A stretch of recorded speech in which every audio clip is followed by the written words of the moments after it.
যেটা যেমন ধরেন এখানে যে ঘটনাটা এবার যে ঘটনাটা ঘটছে এটা দেখলাম তো আমরা। আমি এই জন্য প্রথমত দায়ী করব সরকারকে।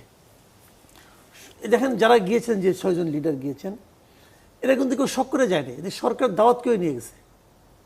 এবং সরকার যখন দাওয়াত করে নিয়ে যাবে তখন সরকারের দায়িত্ব যে আপনার অতিথিকে নিরাপদে রাখা, সম্মানিত অবস্থায় রাখা। সরকার সেই কাজটা মিজারেবলি ফিল করছেন।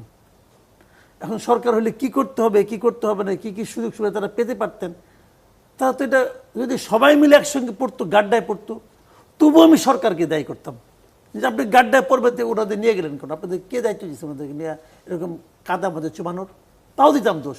আর এখন কি হয়েছে, সরকার নিজে ফুরুত করে উড়ে চলে গেছে নিরাপদে। মানে বন্ধু হিসেবে উনি খুবই একটা অনিরাপদ বন্ধু।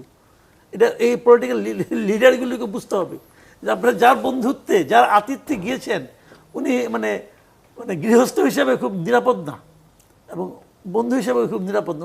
উনি এরকমই করবেন বাকি জীবন। কাজে ওনার ব্যাপারে একটু সবাই কেয়ারফুল থাকেন। আর ওনারা গেলেন কেন এটা আমি বুঝি না। কারণ যাওয়ার মুহূর্তে দেখলাম আমাদের প্রেস সেক্রেটারি বলতেছিলেন যে যারা যাচ্ছেন তারা নাকি সরকারের অংশীদার। এরা কি সরকারের অংশীদার? এই যে আমাদের উপদেষ্টা, প্রধান উপদেষ্টা এবং সরকারের যে ভূমিকা এদের ব্যাপারে, এরা তো সরকারকে দায়ী করতে পারবে না, কারণ তারা তো সরকারের অংশীদার।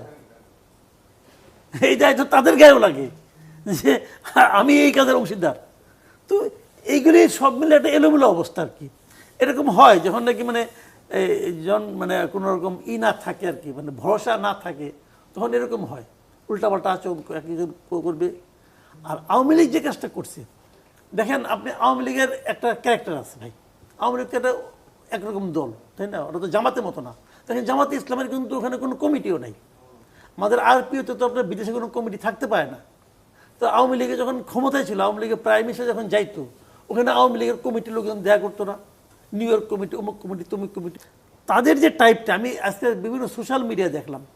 সোশ্যাল মিডিয়ায় যা দেখতে দেখতে তো অভ্যস্ত হয়ে গেছি আমরা যে এই লোকটা এই লাইনের, ওই লোকটা ওই লাইনের, বুঝি তো কোন লোকটা কি। আমি আওয়ামী লাইনে যে লোকগুলি আছে এদের কারোর মধ্যে কিন্তু দেখি নাই যে এই ঘটনা নিয়ে তাদের মধ্যে কোনো ধরনের অপরাধ বোধ, দুঃখবোধ, বরং একটা উল্লাস দেখছি একটা।